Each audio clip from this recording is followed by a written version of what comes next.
Okay, this one about vectors for Form 5, this one is Chapter 4, Form 4, this one is Chapter 8. Okay, now about this one, let's start with what is vector quantity, what it means by vector quantity, and scalar quantity. Those who are studying physics, I think you know this already. Just to repeat again, vector quantity is the quantity that has magnitude and direction. Scalar quantity is the quantity with only magnitude. Okay, so like distance, only like this, the magnitude is like let's say 2 kilometers, so that's the magnitude for distance, like how far away the 2 points are, so that's magnitude. But for displacement, it tells about the direction. So like displacement -2 is -2 meter is saying the object is 2 meters to the left from 1 point. Okay, so that's vector, contains magnitude and direction. The one we look here is vector quantity as well. It has magnitude and direction. Alright, so a vector could be like this, usually represented by a line. If you look at the diagram, it's like a line with a direction, using the arrow to indicate the direction, and also the magnitude, how long it is. Okay, so this is a vector. Like here, this is a vector here. It has a magnitude telling how long it is, and the direction is going that way. Okay, it could be going this way also. So just to get an idea first, the vector, let's say the vector is from point A to B. Okay, so this line is the vector. We can say the vector, write the vector as like this: AB, point AB, and then an arrow like this, going from A to B. If you want to talk about a vector going from B to A, also can. So we write it as B first, and then to A in this direction. The arrow is always like this. We don't write like this. Okay, we don't write like this. Okay, so this is vector. Another way to write a vector is, sometimes you'll be given a vector using small letter. So if you're using a small letter for this one, AB, you thought this is vector A. So we write A with a curved line underneath. This is the vector A. Okay, so 2 ways for you to write it. But for if you type it using computer or in your exam paper, you can't really write like this. You don't bold your word writing. Okay, it's difficult to tell because you guys have many different types of handwriting. So this is for printed words only. So for vector, if they bold it, it could be referring to the vectors as well. Okay, so this one might appear in your test paper, your exam paper, your question. Okay, exercise, anything, and as long as it's printed, if they bold it, it's referring to the vector. Okay, so I repeat again, this is the vector from A to B, so I write it as AB with an arrow on top, or we say this is a vector A, so write it as A with a curvy line underneath. So that's vector A. Okay, now let's look at this one. Right, I'm going to introduce you negative vector. So let's say you're taught that this is vector A. Okay, positive A. There's no negative sign in front, so we say this is for the positive vector. Okay, this is vector B. They look almost the same, right? Actually, they are the same. We can say they are the equal vectors. Equal vectors means they have the same magnitude, means same length, the distance are the same, and then no, equal vectors only mean they are parallel as well. I almost talk about the direction though, but the direction is not the same. Okay, for this one they are equal because they are parallel and the magnitude are the same. Okay, so we call them equal vectors. But this one is yet to be equal because actually the direction should be the same also. Yeah, okay, so I repeat again, for the equal vectors, they have the same magnitude, means same length, same direction, should be same direction, and parallel. Okay, so this one, since this is vector A, this is vector B, I can say they are the same, but then if I reverse the direction for this one will be exactly the same as this one. Okay, this is what I was trying to say just now. Right, so if I change the direction for this vector, I can change it like this. I mean, let me draw a same one here. I don't use a ruler, but it is not so seeing it.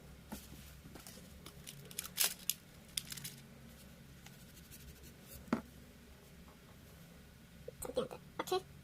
So when I reverse the direction of this vector, I can label it as negative. Okay. So the negative put in front of the vector is like reversing the direction. So now after I reverse the direction, then both of them are equal. So I can say vector A is the same as negative vector B.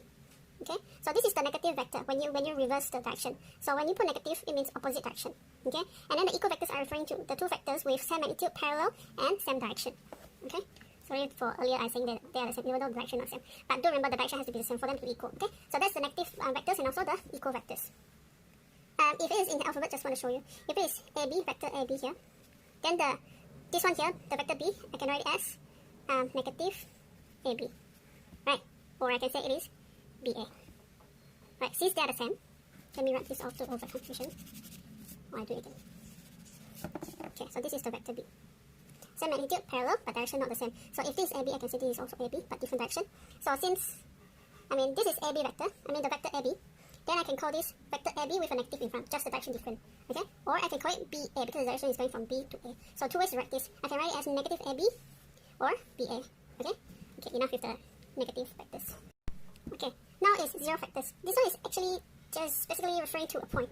Okay, because vector has magnitude, let's say magnitude here, like the distance, the length here, and then the direction, right? This is a vector. If I'm referring to zero vector, means there's no magnitude, no direction. So it's like cancel the distance or just remove the distance, they'll be at one point only. Okay, so like remove it, normal vector, I mean 0 vector. So this is the 0 vector, like the point is the 0 vector. Okay, could be this point or this point, up to you. Anyway, if I say there's 0 vectors means it's a point. Okay. Alright, next is about multiplication or vector by a scalar. It's like times the vector with a number. Okay, so it's like changing the scale. So this is like playing around with the size. Okay, so let's say we start with this vector A, we times 2. So it's like 2 of this vector. See, looking at the grid, the vector for this one is taking 2 boxes here, right? 2 boxes here and 2 boxes here. So for 2 times the vector A, you're going to have this one as 1A and then the second A. So this is 2A. So if you check the distance, 2 boxes here, 2 boxes here, this is 1A. And then 2 boxes here, 2 boxes here, this is the second A. So this is the 2A. If you're asked to draw it, that's how you look at it. Okay? As long as your direction and magnitude are correct. Okay? Of course, they are parallel. If they draw the vector like this and then you draw the vector like this. This is your A. And then if you want to do 2A, then you do like this. This is of course wrong.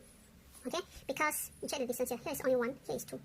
Here should be 2. Okay? So make sure when you are asked to sketch the vector with different like multiplied by different scalar, you make sure it's the same. I mean the gradient is the same, it's parallel. Okay. Now next, if you times it with a negative number, so it's still the same vector but the direction now change. Okay? And then the magnitude here change also because it's a 3. If it times half, then it'll be shorter. We do times negative 3 first, okay? So I'm going to draw 3 of this for 3 here. And then we'll deal with the negative. You should use a ruler. And then I'm going to start doing it like this. Or let me get some space. Okay, good enough. Alright, so I'm going to start from here or here. Okay, 1A is 2 boxes, right? Like diagonal, so this is my 1A. Okay, I need to draw 3. So, make sure it's accurate. 1, 2, 3.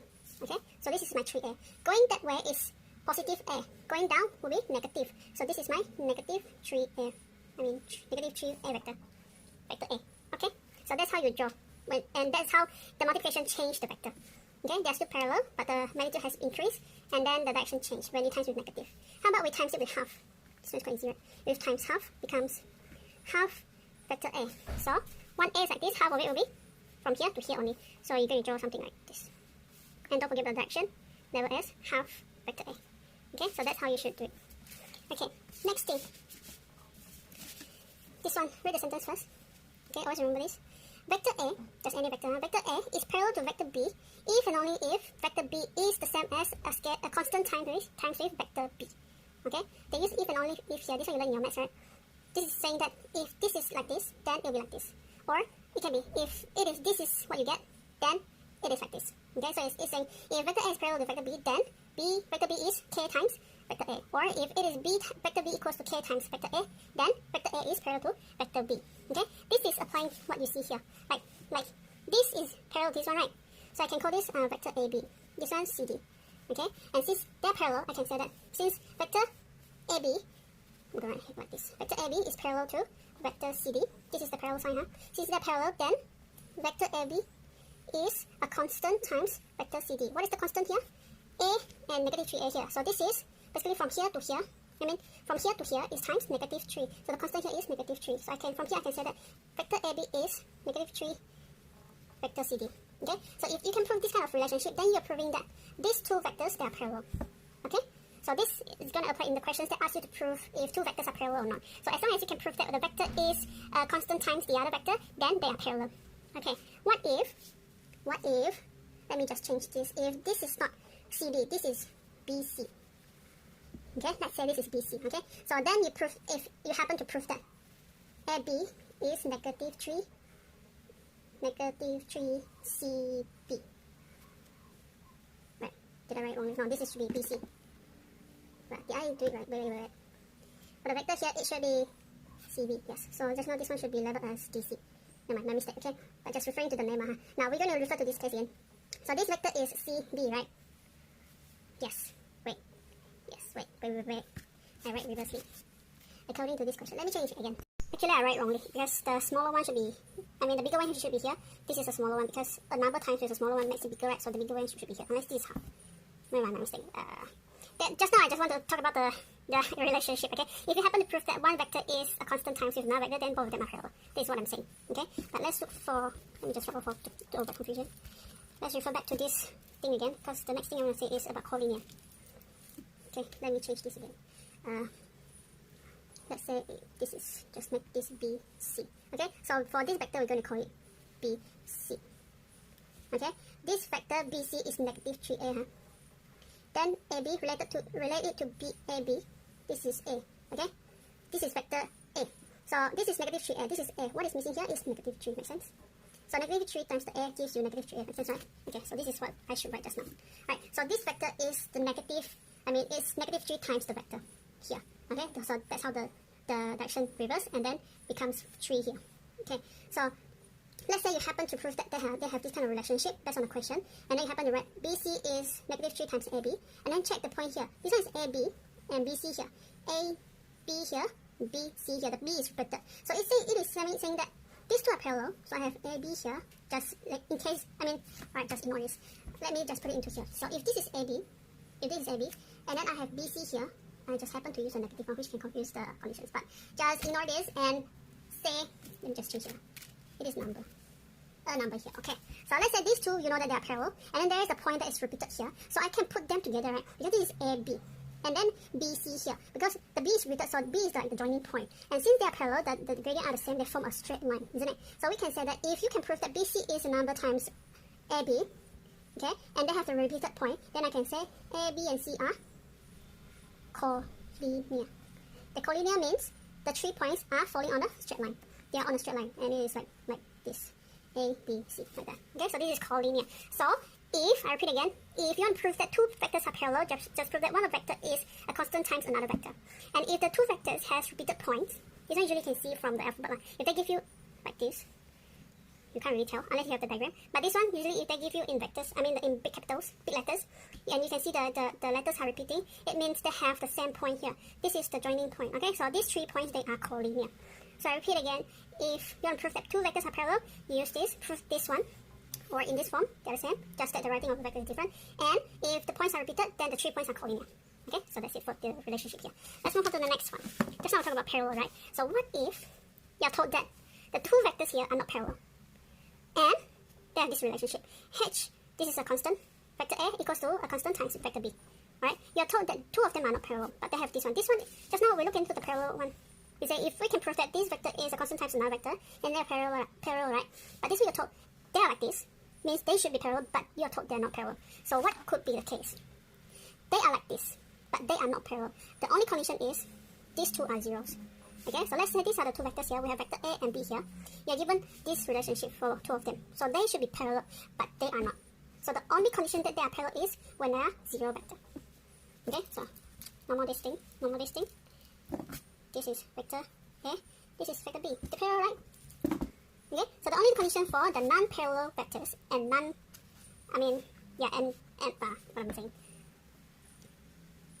non-zero vectors, yes. They should be non-zero vectors. What I'm saying here is, if they are not parallel, and this is, you're given this and they're not parallel, then the constants can only be 0. Right, I'm going to show you the questions, because I think I can mess up it. Okay, this is the question. So it says, in the following equation, this one is where? Let me check. This is for Form 4 1. Okay, so this is for Form 4. I think Form 5 got same question also, but just not the same page and same question number. Okay, so this one saying that in the following equations, m and n are constants. Like this one, m and n are constants, where vectors a and b are non-parallel and non-zero vectors. Okay, determine the values of m and n each for the following case. So if they're given this one, this is saying that they should be parallel, right? But they are not parallel. Okay, and they are non-zero means this is not 0. The vector is not empty. Okay, like not 0. So the constant before them must be 0. To make this thing works, like make sense. Okay, so I repeat again, these two are non-parallel vectors, and they are non-zero vectors as well. Okay, but for this to work is to make the magnitude 0. So this is the only thing that makes sense, that's saying that this works since they are if they are non-parallel. Okay, they are non-zero vectors, but we make the constant in front of them 0. Okay, then this is the only thing that agree with this. Okay, so if you have this question, just make the constants in front 0. So to find m and n, just say this is 0 and 2 minus n is 0. Then you find the value from here. Okay? As simple as that. Okay, let's move on to the next one. Addition of factors. This I'm going to combine with the subtraction and the combination also. Alright, let's start with the simple one first. Okay. So if you're given the vector a and b here is vector u, small u here, and vector b to c is vector v, then the resultant vector, which is similar to what you learned in physics, will be from a to c. You're forming a triangle. Okay, so this is what we call the resultant vector, like the shortcut. Instead of going from A to B to B to C, we're going to go from A to C. So this is the resultant vector. And the resultant vector in this direction, right, we're going to use this direction. So it's like two routes from A to C. You can take from A to C or from A to B, B to C in the same direction. Okay, so if your A is going up to C, then we can describe AC as going this direction, not going back, because we're going that direction. So we're going to travel from A to B, B to C. So to describe the AC is vector U plus vector C. Okay, if you're looking for vector CA, that's going down, right? I do the same triangle. So again, this is BC, this is A, this is V, this is U. Okay, but if you're looking for this vector, CA, should be a straight line, huh? If you're looking for this vector, okay, how do you describe this vector? So it's going down now, it's starting from C going to A. So this is the shortcut. How about the other way? Should go from C to B, B to A. So going from B to C is positive B. So from C to B is negative V. Alright, then going back from B to A, going up is positive U, so going back is negative U. So plus negative U. So plus negative U is minus U. Okay, so then this vector will be negative V, negative U, or you can write as negative U minus V, same thing. Okay, and you can see that this is the negative of this. Right, so that's the resultant force. How do you get this? Just try to get the triangle or play around with the alphabets. Okay, I think play around with the alphabets better. So like AC, you can split it into AB plus BC. Okay, so as long as the point here match with the next point, next starting point here, the final point here match with the next starting point here, then we can combine together, it becomes AC. Okay, makes sense, right? Because we can do like A to B, B to C, B is like the middle point. Okay, then we can skip away that point, go from A to C. So that's how you can play around with the letters. Okay, so this applies here also. So here, given A to B is vector A, C to B is vector B, D to C is vector C. If you're asked to find the resultant vector, DA. So this time I'm going for this one. Okay, so from D to A we can go this way. D to C, C to B, B to A. So we can write it using the alphabets. We're going to write DC plus CB plus BA. Okay, so as you can see from the alphabets here, BA is the same as DC plus CB plus BA. See here they share the same letter. So we can skip this. This can be DB. DB plus BA, B repeated, so it becomes DA. Make sense? Okay, so next, how are we going to do it? Using the given, let me get my eraser. Alright, so after we write down the letters, we just follow the letters, write down the vector. So vector DC is vector C plus vector CB. This one is vector B, so plus P. Plus BA. BA is here. You're given AB, so BA will be the negative of the vector here, so minus A. Actually, you should do like this. Let me show you. Should plus negative vector A. That's why I straight away write minus. Okay, you can stop here, or some people like to arrange the alphabets in the order, so you can write it as negative A plus B plus C, both the same. Okay, so that's how you can that's how you can get the resultant vector. Just play around with the alphabets or the diagram, as long as they can link. Okay, even if you're given two vectors that are not put together. So let's say like this. So this is A, this is B. Okay, to find the resultant force between these two, let's just do some points. Okay, so to find the resultant point in between these two vectors, I can put them together, like taking this piece, put next to it, join here. Okay, so this one I can take it out and join here, or can put here also. I'll just put here to avoid the confusion because I have joined too near. So I'm going to pick it up and put here. So it's going to form here. And it's in this direction. So now we have A and B here. So the result will be going from here to here will be here. The direction is going out like that. Okay, so here, going from here to here and that way. So the result is like this. So this is A plus B. Okay, so just play around with the diagram. Imagine you guys play around with form too much, right? So this one should be quite easy for you. Just imagine you picking up things and put it to other places. Okay, or you can amplify it or make it shorter. Okay, so for this one, play around with the letters. Will do. Okay, let's look at some of the questions to get an idea.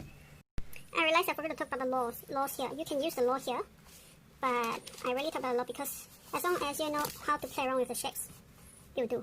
Okay, but the resultant is like usually how you close the shape.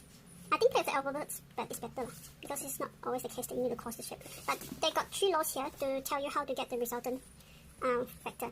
So like the triangle here is if you're given 2 vectors, just shift the vector, because in case you're given the vector like this, like just now, then you can shift it to make it, as long as you can make it a triangle, then your resultant vector will be the third one. Same for the parallel. If you're given these 2 vectors, sorry for the emblems. Never mind. Okay. So you're given 2 vectors in like this direction, you can get the resultant vector by shifting changing the position of the vector. For this case, you can put A to here, then it's going to form a triangle here, right? So this is the resultant vector. Or you can move B up to here, then this is the resultant vector because it's going this way. Okay, so this is the parallelogram law for this kind of shape, for this kind of vectors. Okay, And polygon law is like what I said just now. This one is trying to form the polygon. So if you given A here, vector A here, B here, C here, then the resultant is like causing the other side to form a polygon. Not necessarily four-sided, it could be 5 or 6, 7 more. Okay? But this one they show you here is a quadrilateral. So they got the resultant vector here, which is A, B plus C. Okay, so that's the resultant. These are the laws you can look through. I think most of the school teachers will talk about this one. But my simple law is, as long as you can get the direction correct, and then you can get the alphabets, the letters correct, then that'll do. Okay, let's move on to the question. Okay, this one is from 5, sorry. This one is from 5. Okay, use the given vectors to draw the following resultant vectors in the space provided. So we're going to do one of the questions together. Okay, given, this is vector A, only one box. Vector B, the diagonal one, only one box also. Okay, so this is vector B, vector A. Okay, we're going to answer, we're going to do C together, because A is easy. So yeah, let's go. Because not enough space. Cannot, never mind, I'll just do B. I cannot move. There's something blocking here. I can move so that you can see C better. Okay, get a ruler. Okay, this one says 3A plus 4B. So we're going to start with 3A first and then connect with 4B. So A is like this one box, right? So we're going to draw 3 of it. And then check for the B. It's going up. Okay, so rather than start with A here, later the B is going up this direction, here or here. So I'll leave some space up there. I'm going to draw it down here. Okay, you estimate. If it's wrong, then just draw out and redo. Okay, just practice until you get an idea. Next time you see the question, you know already. Okay. This one 3M, so I'm going to draw 3 boxes in that direction. 1, 2, 3. Of course, it's not necessary for you to draw like this, like you can draw that also, but label the arrow that direction. Okay, so this is your 3A. Okay, then plus 4B. This one, because we're looking for the resultant vector, so make sure the direction is like in a floor, not A this way, B that way. Then I cannot find my resultant. Like I need to draw again to get my resultant. Okay, so I'm going to draw A here, then connect from here, going B like this. Oh no, B is like that. Okay, so I'm going to draw my B here instead of here. Because if I draw here, they'll be open like that. I'm going to draw something like this direction and that direction. Okay, so this is my 3A, then 4B going out like that. Right, so this is 1B, right? I'm going to draw 4, so 1, 2, 3, 4. So I'm going to connect until here. Okay, and that direction. So there's 4B. Then the resultant will be here, connect these two, cross it to make a triangle. So that's the resultant, this direction, so the shortcut is here. Okay, how do you know it's up or down? Because you're starting from here, going to here. So shortcut from here to here. So this is the direction. Okay, then write down your resultant vector. This is, oh no, I need just write down, keep ahead. 3 plus 4. Okay, so that's how you do it. Next, let's do something like this, if you can. No, I think this one you try yourself. I'm going to get you another one. Alright, let's try to solve this kind of question. This is where you apply your addition, subtraction, and the combination. Okay, so given this diagram here, it says KLMN is a quadrilateral, four-sided, with S is the midpoint of KM. So KM is here, S is here. So this is half of KM. Okay, given that KS is vector X here, only this one is vector S, KL is vector Y. And find the following vectors in terms of X and Y. So first one, express LS. So look for LS. LS is here. We're going to find LS, this direction. Don't give SL, okay? So let's start with LS. If you can see, there's a triangle here already. So LS is the resultant of these two vectors, right? So just we need to get the direction correct. So we're going to go from L to S. So looking to link to these two vectors, we're going to go this direction and that direction. So this one is already okay. We just need to change this direction. So writing the alphabet, I'll be writing like this. LS is LK plus KS. Okay, LK is negative Y because different direction, opposite direction of KL. So we're going to write negative Y plus KS is positive X. You can leave your answer like that, or people like to put X to the left side. You can write like this also. Both the same. Okay, then for the first one, second, KM. KM is here. Okay, remember S is the midpoint. So KM the full length, KS is half of KM. So I'm going to write down KM. Just now say this is half of this one, right? So this is 2 times this one. Here is 1x, here is also another x, because this is like the midpoint. So I know this one is the same as this one, because this cut this into half. So for sure this is also x. So I can straight away write 2 km is 2 times ks, which is 2 times vector x. Okay, third one. Guys can see now. I forgot to move. Alright, now LM, can see the diagram? Okay, LM is here, going up. We're looking for this vector. So for LM, we can use this big triangle. Okay, L to M, we can go this way. LK to KM. So I'm going to write first. LM is LK plus KM. What is LK? Negative Y. KM, just now we got KM is 2x already. Straight away use. We don't need to write 2 times KS anymore. Unless we don't have this, then we might need to write 2 times KS to be clear, to explain where you get 2x. Okay, then you can rearrange it to make it look better. Okay, both the same. You can leave here, or write like this. Okay, so done for the first part. Now second part. Right, says given ls is 1 over 3 of ln. Okay, you can see the ln is not there. Okay, should be like this. So this is 1 over 3 of this one. Okay, so let's look at the ratio. I can still see the ratio, but I think I'll just show you how I look at the ratio. So it's like ls is 1 over 3 of ln. I'll just explain about the ratio first because it's going to help you how to look for the rest of the answer. Okay, you can move this over. It will become ls over ln. Then this, you get the ratio. So this is saying that ls is 1 part, ln is 3 parts. Okay, so look back to the diagram here. ln is 3 parts, this is 1 part. So I can write 1 here.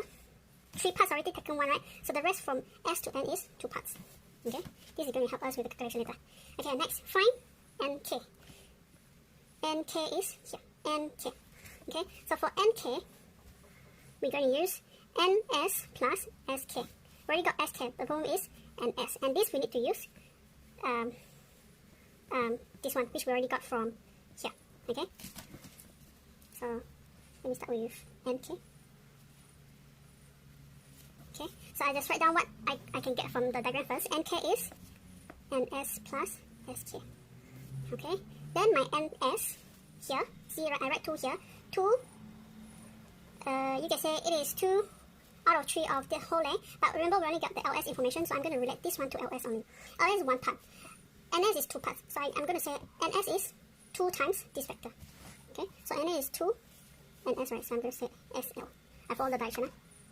Okay, so ns is 2sl plus my sk, which is sk is negative x.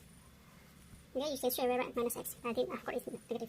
Okay, then put in my sl. My ls is, I'm going to use this one better, huh? ls is x minus y. So the opposite direction, I'm going to put a negative in front. I'll just put a negative here. You guys follow me or not? Sorry, I think I'll do it step by step. Okay, I'll explain here. Just now you got ls is x minus y, right? Okay, now I'm looking for sl. Not looking, I'm using sl, so put a negative in front of this whole thing. Then it'll be negative x plus y. Okay, so just put this into here. Sometimes you can do like this also at the side, put a box to tell your marker that I got my extra steps here, and this is for this one, and that's how I got my SL. Then straight away put a bracket in, negative x plus y minus x. Then simplify. This one is vector x, right? This one is vector x. So I'll simplify these two. This one when you open the bracket, okay, let me do this step by step. When you open the bracket, this one becomes negative 2x times in, this one times in also, plus 2y minus x. Combine these two, negative 2 minus 1 equals to negative 3. Okay, so that's your final answer for nk. Alright, same for nm. I don't have enough space, let me remove some space. I think I'll just use the paper. Okay, now, let's look for nm. Look into the diagram, nm. No, wait. nm is here. Let me do this. Okay, just now we got our nk is. Nk is negative 3x plus 2y. Now we need to look for nm. Okay, so this one we can get this plus this. Nk plus km. So write down first. I'll just do it here. So my nm is nk plus km. Okay, then what is my nk? I already got it. Negative 3x plus 2y. Next I need to get my km. Remember this one we solved in the first part, which is 2x. So just put in plus 2x. This one is easier. Okay, then simplify this to negative 3 plus 2. That's minus 1. So negative x plus 2y. So done. Okay, third part we need to find... No more. We're done. Sorry. So that's how you solve it. I think the second part, once you got the first one, the second part is easy. Okay, so nk here, just to go through again. The nk here, I'm using the alphabet. Nk here is ns plus sk. I can use ns because I got information for ls. Since you given ls is 1 over 3 ln. Okay, so that's how I get my ns from ls. I reverse the direction to get my ns. And then when you reverse the direction, you put a negative in front. Then you open the bracket, simplify things, you get negative 3x plus 2y. Okay.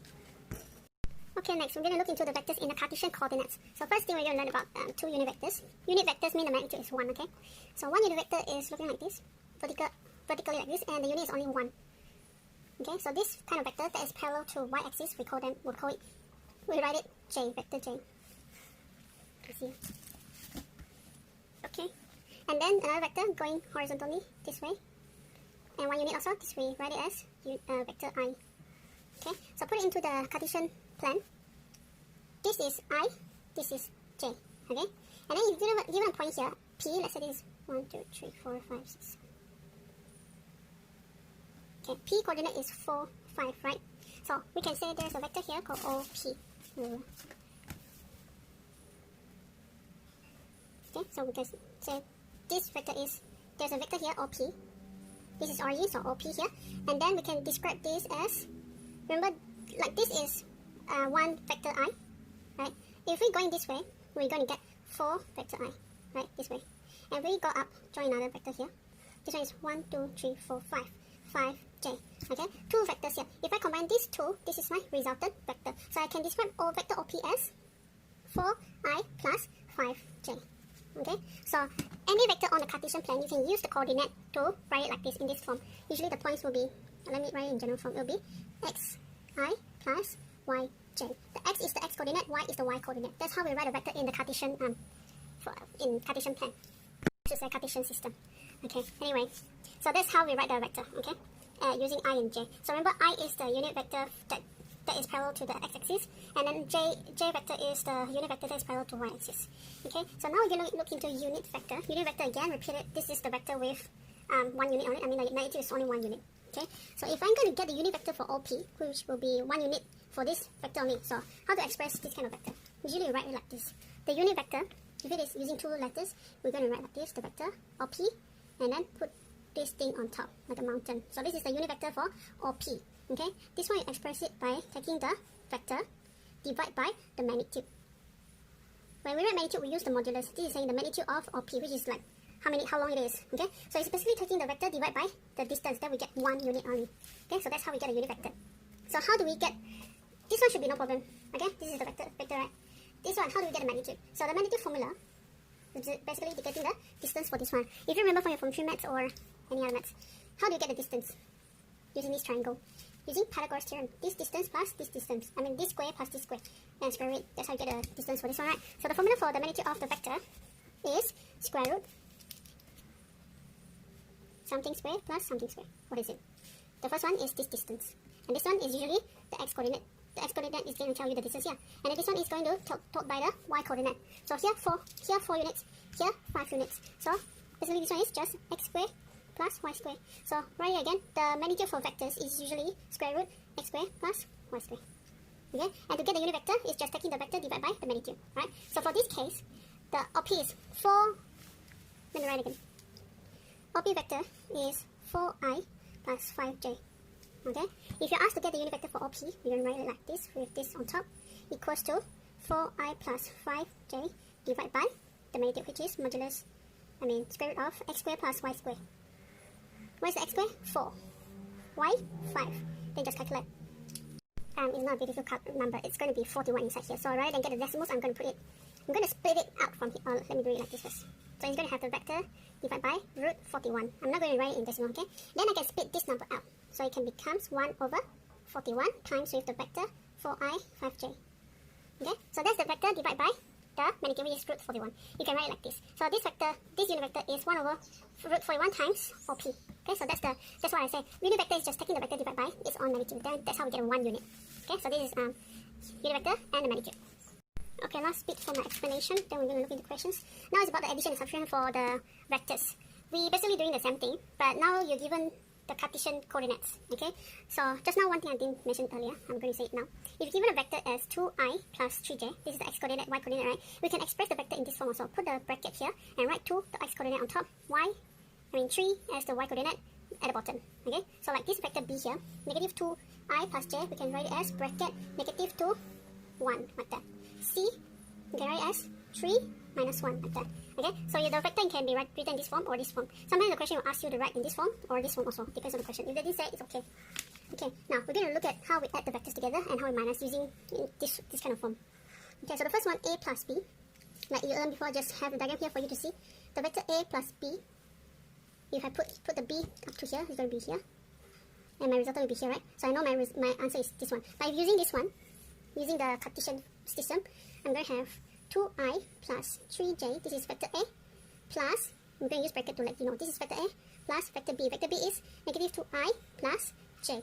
Then you put the like terms together, not really like terms, the same vector together. So this is 2i, the I here and I here, combine 2 of them, is 2 minus 2, so that's 0. I actually don't need to write anything, I'm just writing so that you know, okay? 0. 3 plus 1, that's 4. So if I know its answer is 4j. Okay, makes sense, right? Same as our diagram.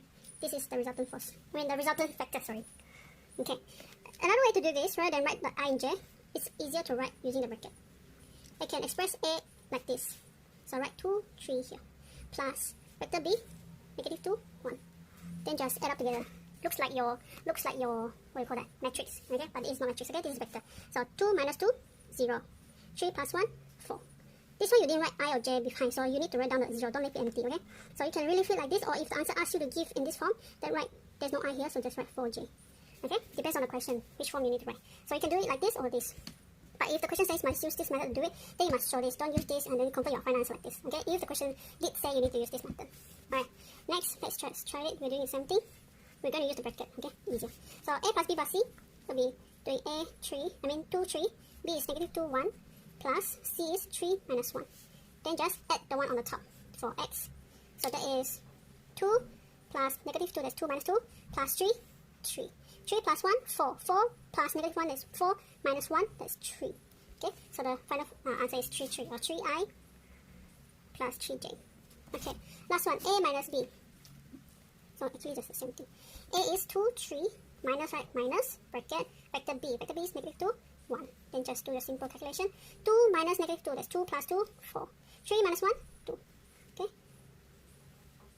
So we're done. Let's look at the question. Alright, I'm going to talk briefly about this question before we look into the problem solving. This one, question 7, this one is from 4 book. Huh? It says, from 5 we don't have this question, then you don't need to update, but I think you might have seen the questions. Okay, it says, it is given that the position vectors of P, Q, and R, the position vectors are the one in the Cartesian planner. P, Q, and R are I plus J, this is P. Q is 3I minus 2J, and 6I plus KJ, this is for R, respectively. Now, this one says, find the vector of PQ. So this one you just add the, oh wait, I forgot to talk about the PO and OP thingy. Alright, let me talk about this one. PQ, use the alphabet. PQ, okay, when, just now, let me get back. Sorry for the noise just now. Okay, this one, just now I said OP, right? We're referring to the O here, and then the 4 and 5 is based on the distance between origin and a P. So this is what we call the position vectors. If I got another point here, let's say R, this is 6, 1. Again, this we express it as OR. Okay, so this is OP, OR will be 6I plus J. Okay, so when given the vector here, you ask to find PQ, you need to play around with the alphabet, I mean the letter. So this one is actually, we're going to refer to O. PO plus OQ. Why? Because this one given here, rather than say vector P, this one is OP. This one is OQ, this one is OR. Okay, so to get PQ is actually PO plus OQ. And then PO will be negative of everything here, so it's negative I minus J. Plus OQ will be 3I minus 2J. Then the answer will be, this one's 2I minus 3J. Okay, so that's how you get it. And then, as well do the second one also. Alright, let's try to find P, oh my god, PR together. I'm going to use a paper, not like that. Okay, let's get a PR here. So PR will be PO plus OR. So PO will be negative I minus J. Okay, you should put a negative and bracket everything, and then you open a bracket, then you get both negative. And then plus OR is 6I plus KJ. Then combine the same vectors. I and I, negative 1 plus 6, that's 5I. This one is a K, right? So we're just going to write K instead of combining. So let me just write plus K minus 1. You can write minus 1 plus 0, but I prefer write like this. It's the same. Okay, so we got both now. These two will be required for the next question, which is asking you to find, this is mu, I think, and K. Okay, so I'm going to copy here. If PQ equals to this one, PR. Find this and K. Okay, so we can start from here. Write down the vector from here we got for PQ. So that's 2I minus 3J equals to this times, the answer just now is 5 plus K minus 1.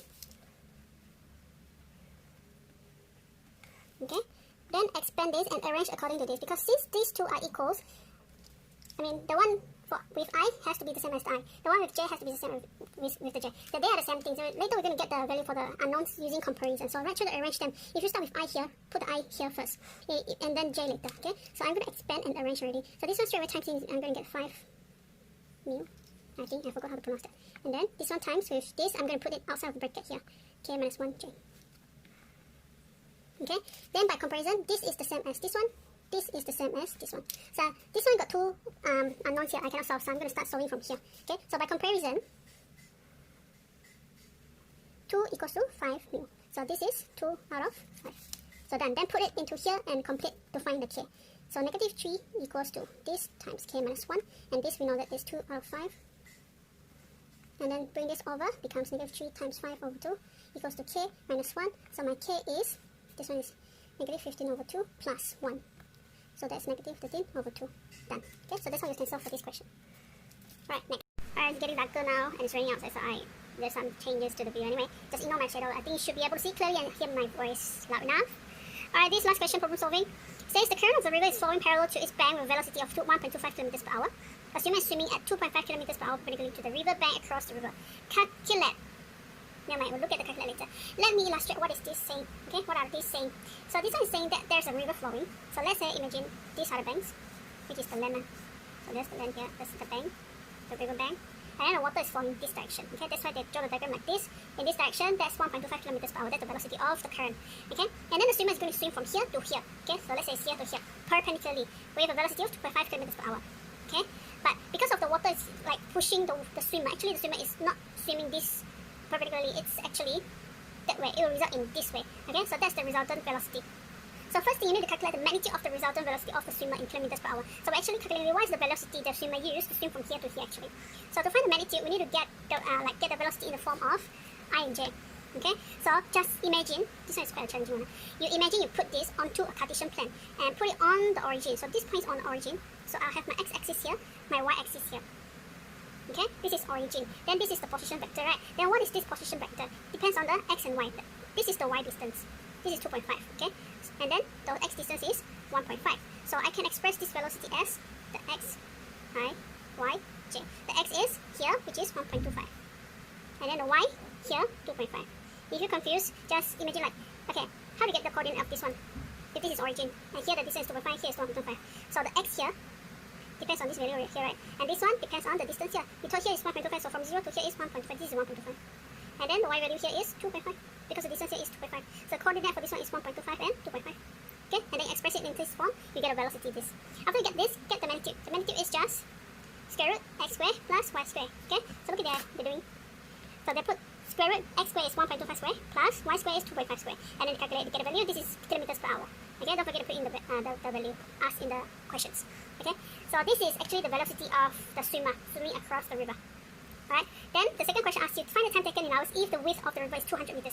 So if the distance here is 200 meters, how long it takes from the swimmer to reach from here to here if the distance is 200 meters? This one you just use the formula.